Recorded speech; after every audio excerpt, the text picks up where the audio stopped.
बिस्मिल्लाहिर्रहमानिर्रहीम। अस्सलाम वालेकुम नाजरीन। आज 26 फरवरी 2024 को हम आपको बताएंगे सऊदी रियाल रेट, जो कि पाकिस्तान, इंडिया और बांग्लादेश के लिए सऊदी अरेबिया के कौन से बैंक से एक रियाल का क्या रेट मिलेगा। तो नाजरीन, अगर आपको हमारी वीडियो पसंद आए तो इसे लाइक, शेयर और हमारे चैनल को सब्सक्राइब करना मत भूलिएगा। सबसे पहले NCB क्विक पे पाकिस्तान के लिए एक रियाल का रेट दे रहा है 73 रुपये 90 पैसे। फौरी बैंक पाकिस्तान के लिए 73 रुपये 98 पैसे। STC पे पाकिस्तान के लिए 73 रुपये 60 पैसे।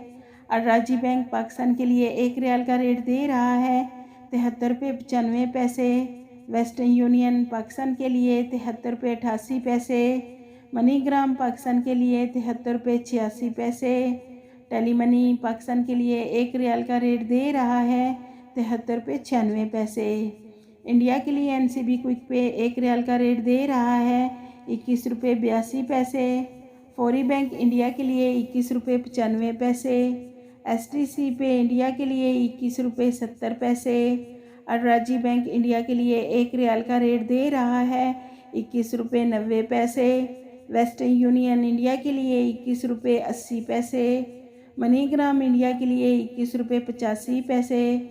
इंजैस बैंक इंडिया के लिए एक रियाल का रेट दे रहा है 21 रुपये 82 पैसे। बांग्लादेश के लिए NCB क्विक पे एक रियाल का रेट दे रहा है 29.80 टका। फौरी बैंक बांग्लादेश के लिए 30 टका। STC पे बांग्लादेश के लिए 29.63 टका। और राजी बैंक बांग्लादेश के लिए एक रियाल का रेट दे रहा है 29.94 टका। वेस्टर्न यूनियन बांग्लादेश के लिए 29.70 टका। मनीग्राम बांग्लादेश के लिए 29.82 टका। इंजैस बैंक बांग्लादेश के लिए एक रियाल का रेट दे रहा है 29.72 टका।